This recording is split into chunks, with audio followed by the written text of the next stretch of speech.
પપ્પાજી બોલાવો તો તમારા દીકરીને. કાં શું કામ હે તમારે? અરે એને કયો ને હું લેવા આવ્યો હું એમ કયો. ના મારે કાંઈ નથી કહેવાનું. એ મને તમે એમ કહો કે અઠવાડિયા 15 દીથી અહીંયા મારી ઘરે છે, તમે એવું શું કર્યું કે અહીંયા તમે એને મૂકી ગયા હતા? હું નહોતો મૂકી ગયો, એની રીતે રિક્ષા કરીને આવી ગઈ છે. ના ના ના, મેં તમને જોયા હતા અગસ્તી ઉપરથી. તમે હે ને બહારથી એને મૂકીને વયા ગયા હતા ને અહીંયા તમે ઝઘડો કરતા હતા, બરોબર? ઝઘડો કરીને બૂમ બૂમ કરતા ભાગી ગયા હતા. તમને પપ્પાજી ખબર જ હોવી જોઈએ. હવે તમારા લખણ હે ને એવા જ એના લખણ હે. કાંઈ લખણની પૂરેપૂરી હે હાવ. એ જમાઈરાજ, થોડુંક બોલવામાં શિસ્ત રાખો. આ રીતે તમારે મને કહેવાનું છે કાંઈ? તમને જો હું સમજાવું, તમે તરબૂચ ખાવ તો તરબૂચ મીઠું હોય ને. હા તો હવે તરબૂચ ખાઈને કે આ તો મીઠું એ બદલાઈ આવો. મીઠું ન હોય તો ખાટું હોય તરબૂચ.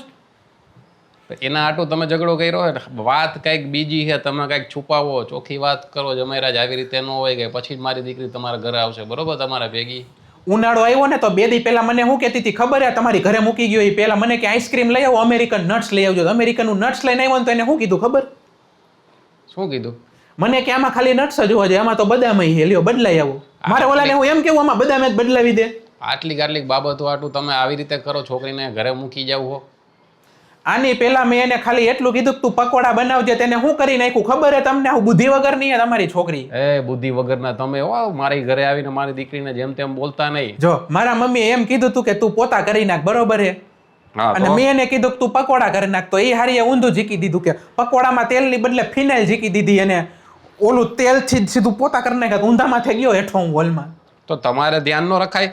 હંધુય ધ્યાન મારે જ રાખવાનું. આ તમારી ચિંતા કરવામાં મારી દીકરી હે ને આવી થઈ ગઈ હે હાવ.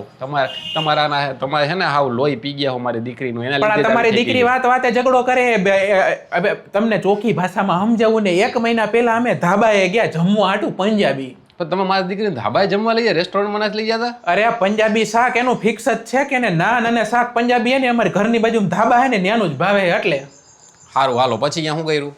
હવે ન્યા ગયા ને તો એ ભારી ગઈ કે કોણ બનાવે શાક, તો સીધી ન્યા જઈને મેનેજર ઝઘડો કરવા માંડી કે પંજાબી શાક હે તો પંજાબી માણા કેમ નથી, આ તો ચીની લાગે છે, જોતા નેપાળી લાગે છે. લે તો તમારે બધું એમાં કઈ ડખા દુખી ન કરવાના, એને કરવા દેવાનું. એને અમારે ટેવ જ છે. પણ ટેવ હે તો સાઈડમાં હે ને શાંતિથી બેહીને ખાઈ લેવાનું હોય. જમવાનું સારું બનાવતા હોય તો ત્યાં કઈ આવા ઝઘડા ન કરવાના હોય. કઈક સમજાવો તો સારી વાત એને. હવે હાલો હો વાતની એક વાત, હવે તમારે શું કરવાનું? કઈ ફેસલો કરવાનો કે પછી એને લેવા તો અરે બાપા એને લેવા જાય એવું કે હાલો બાપા આપણે ફરવાઈ જવું હોય ને એટલે વાત થઈ જાય પૂરી, માની જાય એમ. હા શાંતિથી. આ તો મારી દીકરીને બોલાવું, બરોબર? બધાની વચારે તમે હે ને એને સોરી કહી દો, માફી માંગી લ્યો ને પછી લઈ જાઓ. અરે બાપા સોરી કેવા તો આવ્યો, બોલાવો બેટા ભાઈ હાલો તાર ઘરે હાલ.